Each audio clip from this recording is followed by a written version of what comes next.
Hello दोस्तों, स्वागत है आपका अपने चैनल द एक स्टडी एजुकेशनल चैनल में।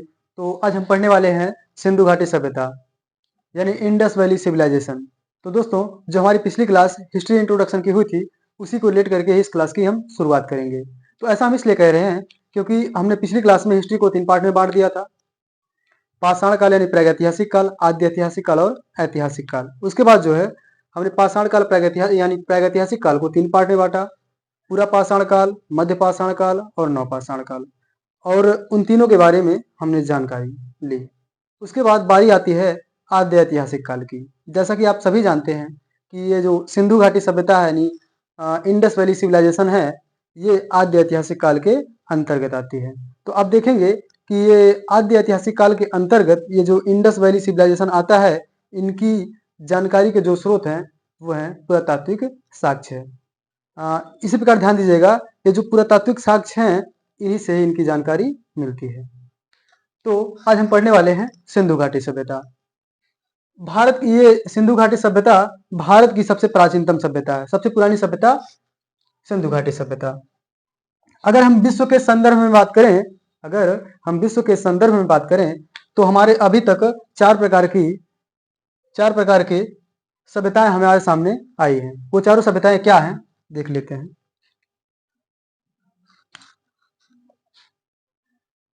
नंबर 1 है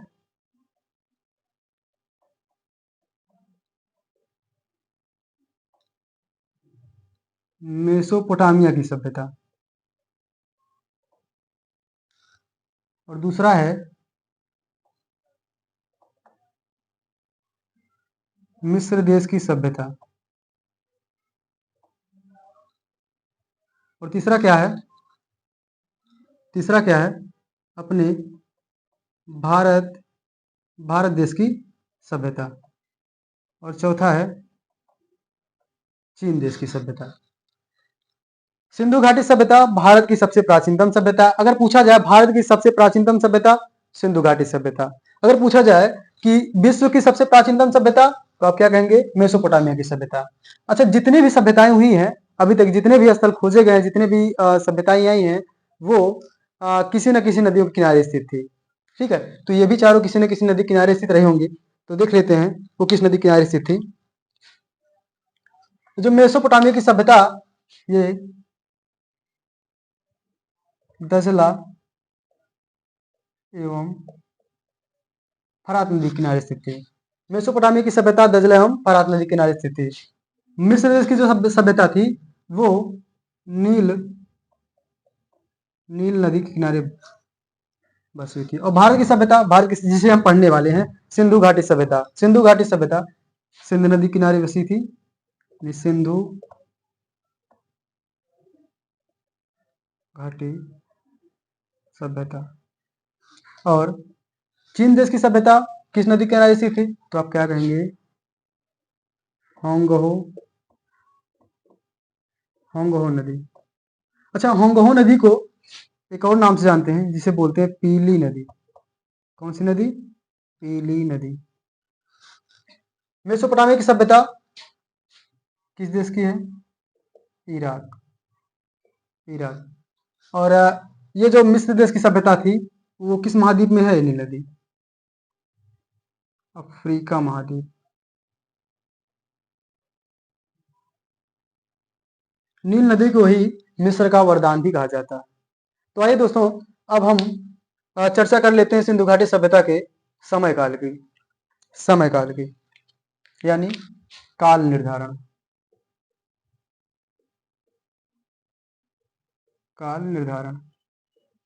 वैसे इनका जो है समय काल, कोई इसके समय काल की कोई एग्जैक्ट डेट नहीं मिलती है, क्योंकि जो है अलग अलग इतिहासकारों ने इनकी अलग अलग डेट बता रखी है। लेकिन जो है जो भी माना जाता है 1931 में 1931 में इस सभ्यता की तिथि 1931 में इस सभ्यता की तिथि लगभग 3250 ईसा पूर्व से 3250 ईसा पूर्व से 2750 पूर्व निर्धारित की गई।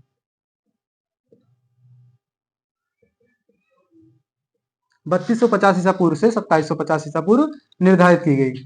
और एक पॉइंट और बनाएंगे यहाँ पे, लेकिन जो है रेडियो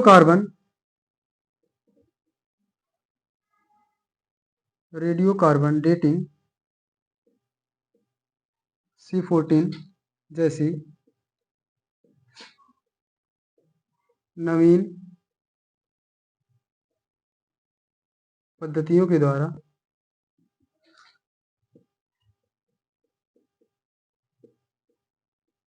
इस सभ्यता की तिथि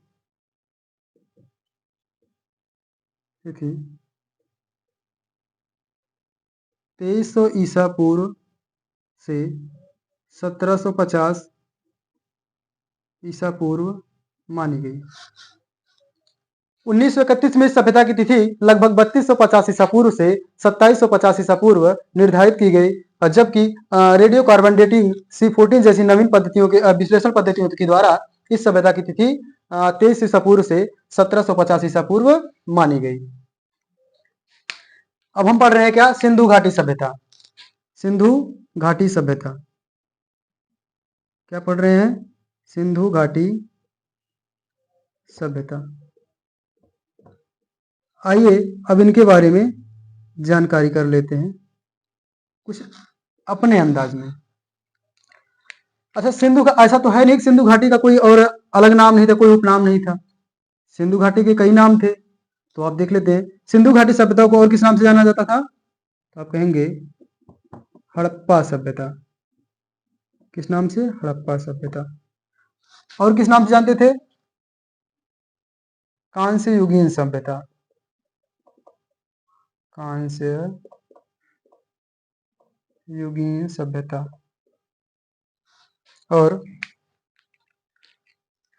और और किस नाम से जानते थे,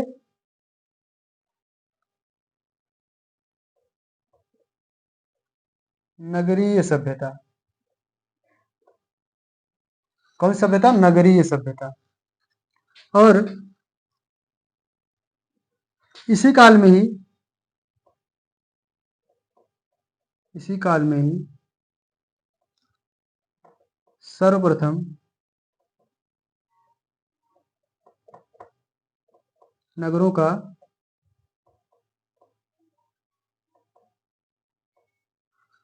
यानी सिंधु घाटी सभ्यता के समय में ही सर्वप्रथम नगरों का विकास हुआ।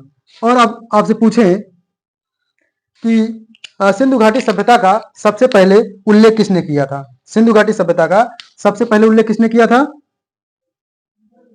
सबसे पहले उल्लेख किसने किया। और सिंधु घाटी सभ्यता का सबसे पहले खुदाई किसने करवाई, यानी उत्खनन किसने करवाया। और सिंधु घाटी सभ्यता की खोज किसने की। देखिए उल्लेख जो है, सिंधु घाटी सभ्यता का उल्लेख किसने किया था, तो किया था चार्ल्स मैसन ने। किसने, चार्ल्स मैसन ने। और खुदाई किसने करवाया था, वो करवाया था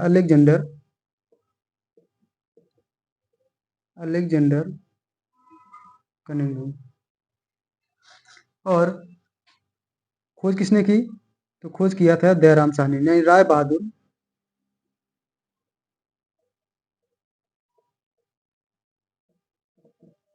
दयाराम साहनी। देखिए उल्लेख चार्ल्स मैसन ने किया, उत्खनन अलेक्जेंडर कनिंघम ने करवाया, और खोज राय बहादुर दयाराम साहनी ने की। तो ऐसा कंफ्यूजन हो रहा होगा। देखिए चार्ल्स मैसन ने जो उल्लेख किया था, यानी चार्ल्स मैसन जो है उस समय वहां खुदाई करवा रहे थे, तो उन्हें ऐसा लगा कि यहाँ पर कोई चीज है, यानी कोई ऐतिहासिक चीजें हैं, यानी कोई ऐतिहासिक वस्तु है। केवल इतना बताया कि यहाँ पर कोई ऐतिहासिक वस्तु है। और उत्खनन यानी खुदाई अलेक्जेंडर कनिंघम ने कराया, लेकिन खुदाई तो करवाया इन्होंने, लेकिन इसकी वास्तविकता को ये भी समझ नहीं सके। अच्छा, अलेक्जेंडर कनिंघम को ही भारतीय पुरातत्व सर्वेक्षण का जनक भी कहा जाता है। यानी अलेक्जेंडर कनिंघम को भारतीय पुरातत्व सर्वेक्षण का जनक कहा जाता है। और राय बहादुर दयाराम शाही ने इसकी खोज की। खोज कब हुई? 1921 में। और कौन सा स्थल खोजा? तो कहेंगे हड़प्पा स्थल। कौन सा स्थल? हड़प्पा स्थल। और ये अच्छा, सिंधु घाटी सभ्यता को हड़प्पा सभ्यता क्यों कहा जाता है? सिंधु घाटी सभ्यता को हड़प्पा स्थल क्यों कहा जाता है? तो चूंकि सिंधु घाटी सभ्यता में सबसे पहले खोजा जाने वाला स्थल हड़प्पा स्थल था, इसलिए इसे हड़प्पा सभ्यता कहते हैं। और इसे कांस्ययुगीन सभ्यता क्यों कहते हैं? इसे कांस्ययुगीन सभ्यता क्यों कहते हैं? तो आप कहेंगे कांस्ययुगीन सभ्यता इसलिए कहते हैं क्योंकि आद्य ऐतिहासिक काल में सबसे पहले जो है सर्वप्रथम मानव ने तांबे में टिन मिलाकर कांसा तैयार किया था। आद्य ऐतिहासिक काल में तांबे में टिन मिलाकर जो है मानव ने कांसा तैयार किया था, इसलिए इसे कांस्ययुगीन सभ्यता कहते हैं। और जो है इसी काल में जो है सर्वप्रथम नगरों का विकास हुआ था। और एक क्वेश्चन और, सिंधु घाटी सभ्यता इसे क्यों कहते हैं? सिंधु घाटी सभ्यता इसलिए कहते हैं, देखो सिंधु घाटी सभ्यता कहने का सबसे बड़ा कारण यह है कि जो है प्रारंभ में जितने भी स्थल खोजे गए, जितनी भी बस्तियां खोजी गई, चाहे वह हड़प्पा सभ्यता हो, हड़प्पा सभ्यता खोजा गया, मोहनजोदड़ो खोजा गया, लोथल खोजा गया, ये जो जितने भी प्रारंभिक स्थल थे वो सिंधु या सिंधु की सहायक नदियों के किनारे बसे हुए थे, इसलिए इसे सिंधु घाटी सभ्यता कहते हैं।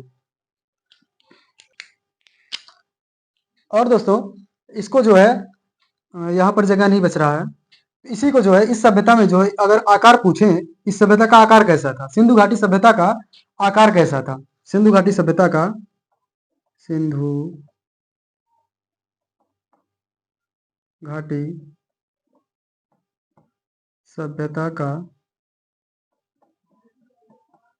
आकार कैसा था? सिंधु घाटी सभ्यता का आकार कैसा था? लगभग कैसा था? लगभग त्रिभुजाकार। कैसा था?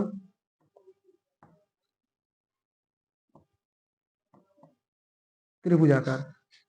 और अगर इसी में क्वेश्चन आपसे करें कि अच्छा बिहार से इस टाइम ज्यादा क्वेश्चन आ रहा है हर एक एग्जाम में, तो बिहार के क्षेत्रफल का आकार कैसा है? आकार कैसा है? तो आप क्या कहेंगे कि कैसा है? लगभग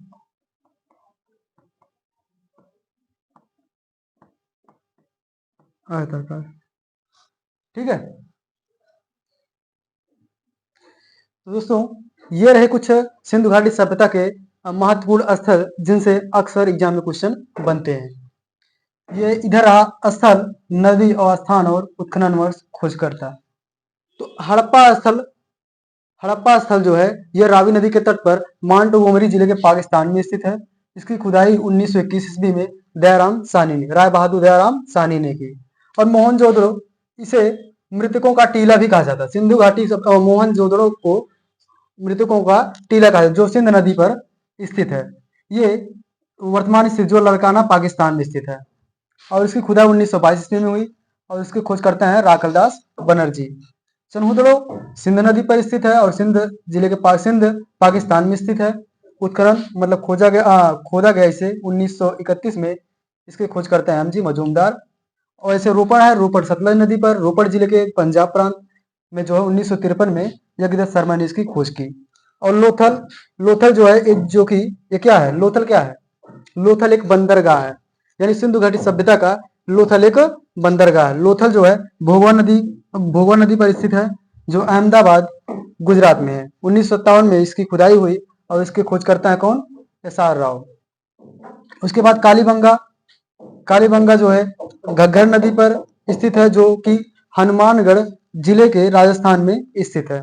इसी की खुदाई 1959 ईस्वी में बीबी बाल ने की। और आलमगीरपुर जो कि हिंडन नदी पर मेरठ उत्तर प्रदेश में स्थित है। और 1974 में जो है इसकी खोज हुई। इसकी खोज कौन से किए? जगदत्त शर्मा। और जो है इसके बाद कि कहां से कहां तक था। मान लेते हैं कि सिंधु घाटी सभ्यता का विस्तार कहां से कहां तक था, यानी इसका पश्चिमी बिंदु कौन सा था, और पूर्वी बिंदु, दक्षिणी बिंदु और उत्तरी बिंदु कहां से कहां तक था, देख लेते हैं इसका विस्तार कहां से कहां तक था।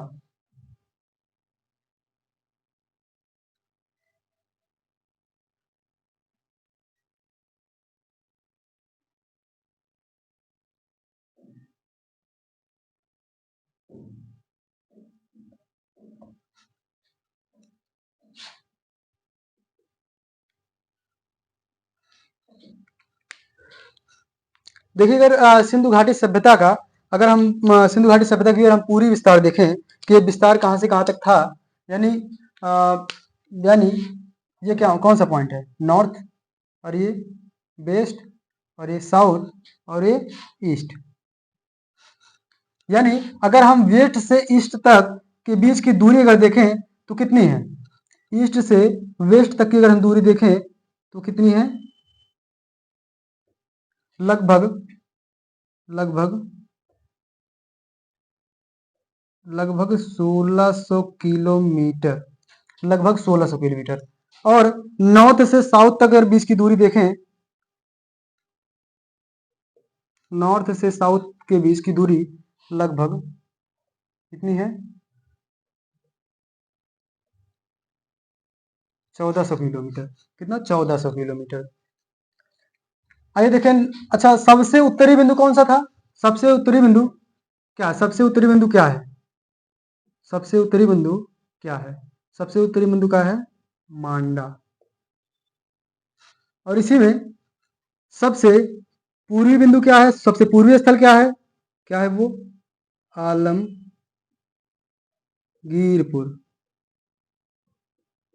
और इसी में देखेंगे सबसे दक्षिणतम बिंदु क्या है, सबसे दक्षिणतम बिंदु कौन सा है, सबसे दक्षिणतम बिंदु कहीं कहीं दायमाबाद मिलता है और कहीं कहीं दायमाबाद मिलता है, क्या, दायमाबाद। और सबसे पश्चिमी बिंदु क्या है, सबसे पश्चिमी बिंदु सुतका गेंडोर, सुतका गेंडोर। सबसे उत्तरी बिंदु मांडा, सबसे दक्षिणी बिंदु दायमाबाद, सबसे उत्तरी बिंदु आलमगीरपुर और सबसे पश्चिमी बिंदु सुतका गेंडोर। मांडा जो है, अब देख लेते हैं वर्तमान स्थिति के अनुसार ये कहां से कहां तक मतलब कहां पर स्थित है। देखिए मांडा जो है, अगर वर्तमान स्थिति देखें आज के हिसाब से कहां पर है, मांडा आज के हिसाब से ये है जम्मू एंड कश्मीर में, जम्मू एंड कश्मीर में। और आलमगीरपुर जो कि कहां है, आलमगीरपुर कहाँ है, मेरठ, कहाँ है, मेरठ, मेरठ कहाँ है, उत्तर प्रदेश। और दायमाबाद, दायमाबाद आज के हिसाब से कहाँ है, महाराष्ट्र, कहाँ है, महाराष्ट्र। और सुतका गेंडोर वर्तमान कहाँ है, बलूचिस्तान, कहाँ है, बलूचिस्तान, बलूचिस्तान। बलूचिस्तान कहाँ पड़ता है, बलूचिस्तान कहाँ पड़ता है, पाकिस्तान, कहाँ पड़ता है, पाकिस्तान।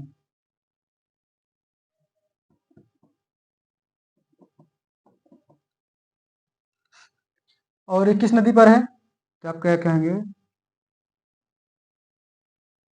दास नदी। और दायमाबाद किस नदी पर स्थित है, गोदावरी नदी, कौन सी नदी, गोदावरी नदी। और ये आलमगीरपुर, आलमगीरपुर जैसा भी इसके पहले भी देख चुके हैं, किस नदी पर है, मेरठ, ओ सॉरी, हिंडन नदी।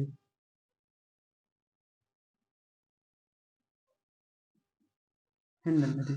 और मांडा, मांडा जो कि जम्मू कश्मीर में स्थित है, ये किस नदी पर स्थित है, तो ये स्थित है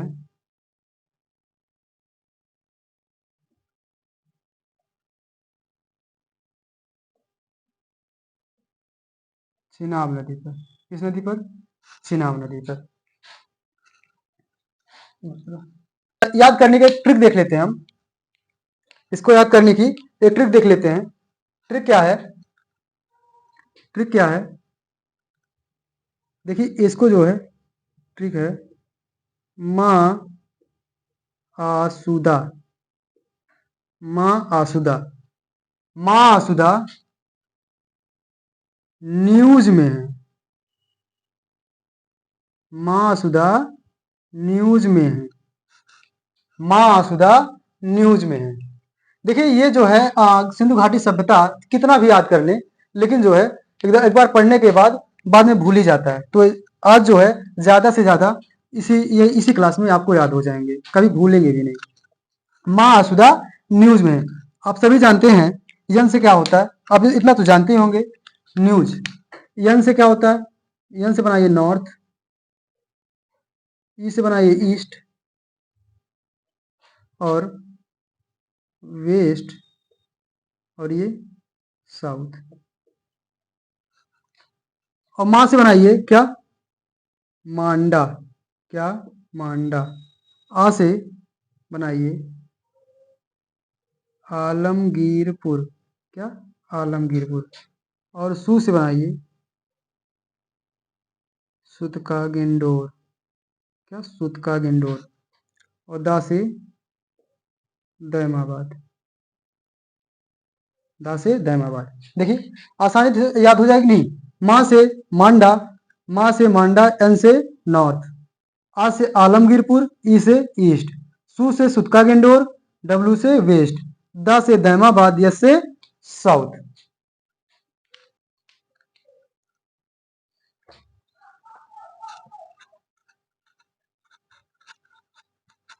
तो दोस्तों सिंधु घाटी सभ्यता के अंतर्गत जितने भी स्थल खोजे गए, सिंधु घाटी सभ्यता के अंतर्गत जितने भी स्थल खोजे गए हैं, वहां से जितनी भी वस्तुएं जो भी वस्तुएं मिली हैं उनका एक डाटा तैयार होगा। डाटा तैयार करेंगे जिससे आपको याद करने में आसानी हो। उसके बाद उसकी एक एक ट्रिक भी बताएंगे। उसकी एक ट्रिक बताएंगे। तो अब डाटा तैयार करते हैं।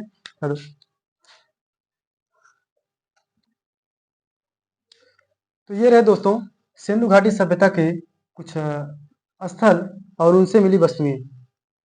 क्या है? शंख का, देखो हड़प्पा सभ्यता से क्या क्या मिला?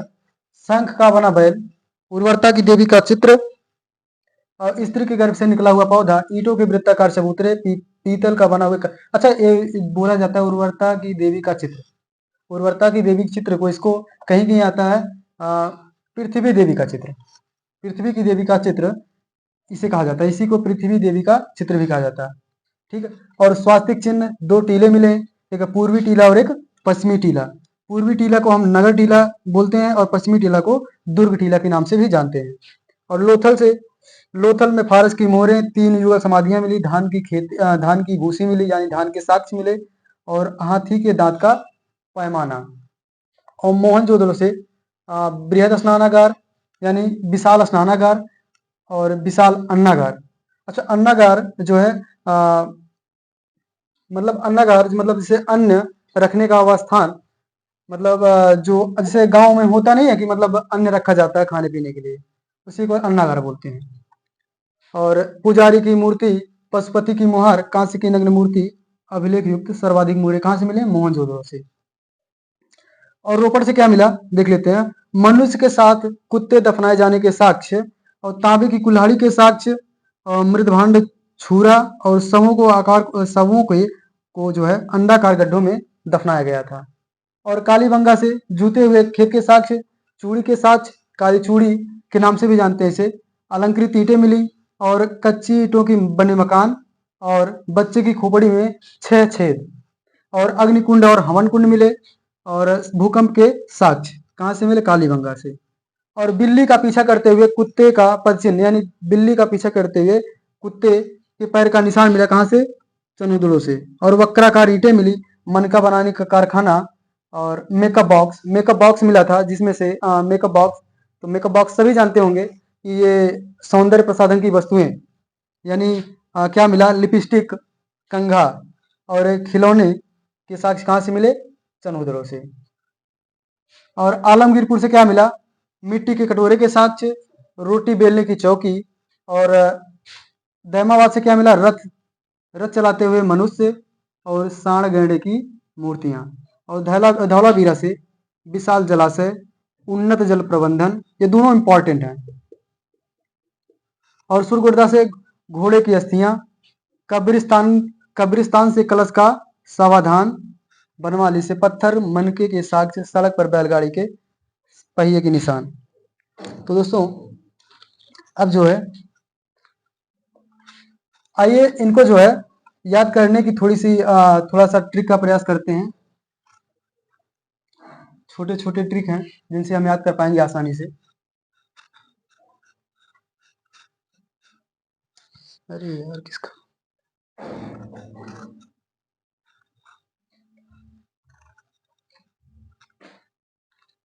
ट्रिक है, देखिए एक ट्रिक है, याद करेंगे। रंग लो, रंग लो चावल, रंग लो चावल। देखिए रंग से रंगपुर, रंग से रंगपुर, लो से लोथल। अब ये दोनों स्थल से क्या मिला है? क्या मिला है? चावल के साक्ष्य। क्या मिले हैं? चावल के साक्ष्य। रंगपुर और लोथल से किसके साक्ष्य मिले हैं? चावल के साक्ष्य। और एक याद करते हैं। अच्छा आप जानते हैं स्वास्तिक चिन्ह? स्वास्तिक चिन्ह कैसे बनता है? स्वास्तिक, स्वास्तिक चिन्ह, स्वास्तिक चिन्ह किस सभ्यता से किस स्थल से मिला है? देखिए स्वास्तिक चिन्ह कैसे बनता है, ऐसे ना,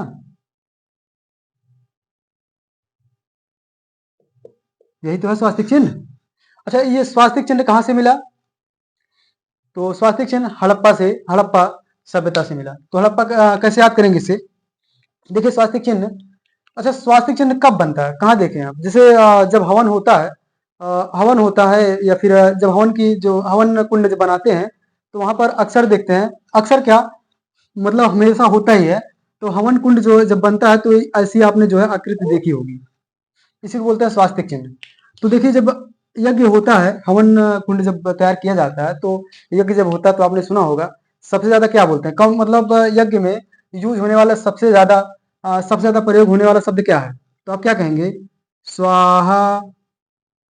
क्या प्रयोग होता है? स्वाहा। देखिए अब स्वा से बनाइए स्वास्तिक चिन्ह और हा से बनाइए क्या? हड़प्पा। आसानी से याद हो जाएगा। स्वा से स्वास्तिक चिन्ह और हा से हड़प्पा। अब जब भी आप स्वाहा का नाम लेंगे, कहीं भी जाएंगे और स्वाहा का नाम आएगा तो आप कुछ जल्दी से तुरंत रिलेट हो जाएगा, स्वा से स्वास्तिक और हा से हड़प्पा। और इसी में याद कर लेते हैं हम, और खेत में काली ईंटें मिली। खेत में क्या मिली? काली ईंटें मिली। खेत में क्या मिली? काली ईंटें मिली। खेत में काली ईंटें मिली। खेत से खेत के साक्ष्य क्या मिले? खेत के साक्ष्य। और काली से काली बंगा, काली बंगा। और ईंट से ईंटों के साक्ष्य, यानी काली बंगा से खेत और जुते हुए खेत और ईंट के साक्ष्य मिले। अच्छा ये देख लेते हैं कि यहाँ पर जो है पूजा किसकी की जाती थी? इस सभ्यता के लोग पूजा किसकी करते थे? तो किसकी पूजा करते थे? पशुपति नाथ की पूजा होती थी। और किसकी पूजा होती थी?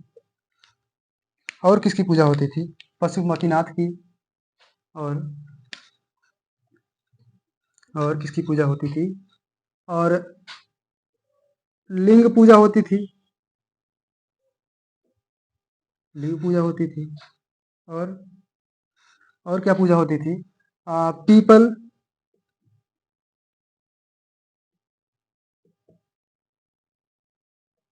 वृक्ष की पूजा होती थी।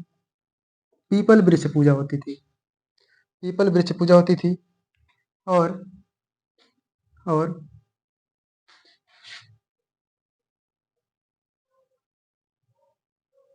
नाग पूजा होती थी।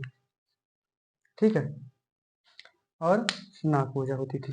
और इसके बाद अब देख लेते हैं एक शानदार सी ट्रिक,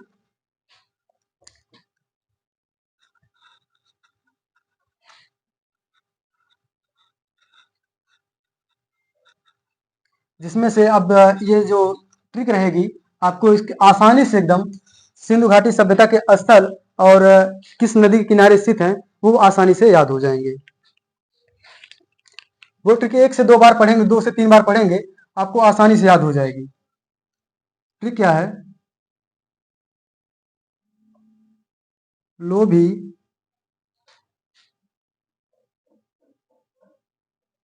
लोभी मोची को लोभी मोची को सिंध का हरा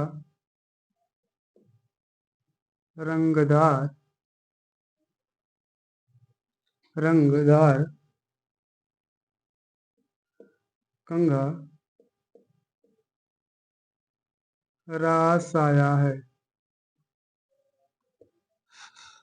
लोभी मोची को सिंध का हरा रंगदार कंघा रास आया है। लोभी मोची को सिंध का हरा रंगदार कंघा रास आया। 2-3 बार बोलिए, आपको याद आसानी से याद हो जाएगा। लोभी मोची को सिंध का हरा रंगदार कंघा रास आया है। अब देखिए कैसे याद करेंगे। एक लोभी मतलब क्या होता है? लालची। एक लालची मोची है जिसे सिंध में बिकने वाला हरा रंगदार कंघा रास आया है। एक लालची मोची है जिसे सिंध में बिकने वाला हरा रंगदार कंघा रास आया है। तो आप बनाएंगे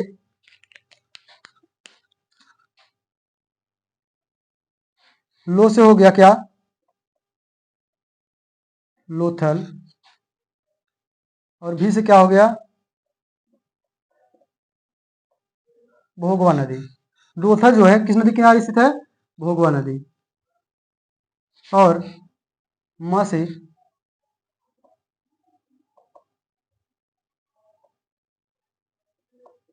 मोहनजोदड़ो। माँ से मोहनजोदड़ो। चा से चनहुदड़ो। और सा सिंध से। ये तीनों किस नदी किनारे स्थित हैं? देखिए, कहाँ से हो गया क्या?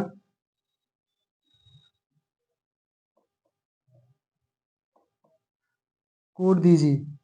ये तीनों जो है किस नदी किनारे स्थित हैं? सिंध नदी के किनारे। ठीक है, ये अलग है, ये अलग है।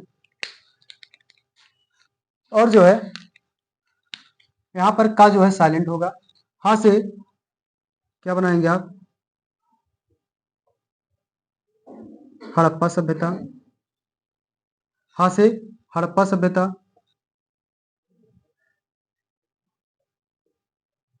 और रा से रावी नदी। हड़प्पा जो है किस नदी किनारे स्थित है? रावी नदी। रंग से रंग रंगपुर। रंग से रंगपुर। और दार से मादर नदी। कौन नदी? मादर नदी।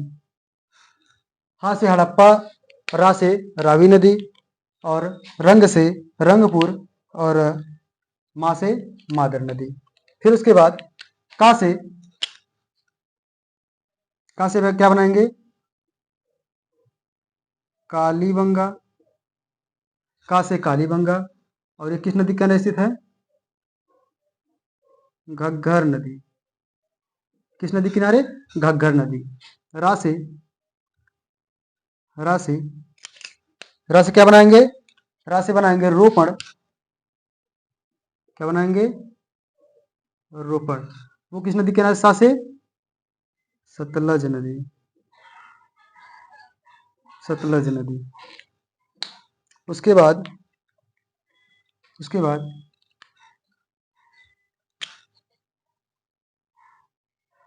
आ से क्या बनाएंगे, आलमगीरपुर।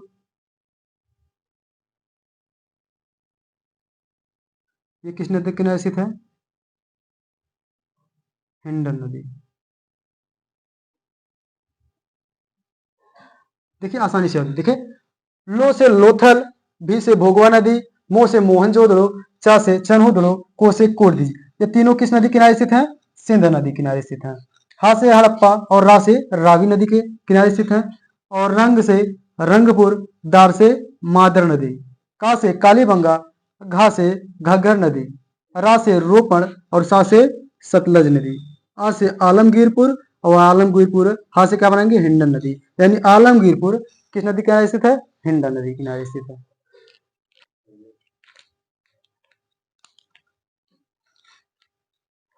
तो जो है यहाँ पे देख लेते हैं, थोड़ा सा एक पॉइंट छूट गया था बीच में।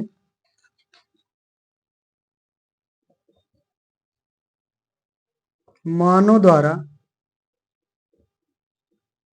उगाई गई फसलें,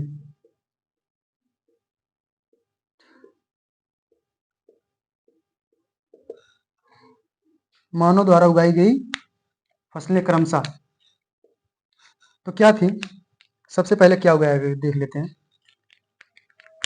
क्या था, क्रमशः क्या था, जौ। क्या उगा, सबसे पहले क्या उगाया गया था, जौ। जौ को जौ बोलते हैं। और दूसरा क्या था, गेहूं। क्या उगाया, गेहूं। और तीसरा चावल। और चौथा क्या है, मक्का। इसे भी आसानी से याद कर सकते हैं। देखिए जौ में कितना अक्षर है, जौ में एक अक्षर है, यानी सबसे पहले क्या उगाएगा, जौ। उसके बाद दूसरे में देखिए दो अक्षर, कितने अक्षर हैं, दो अक्षर, गेहूं।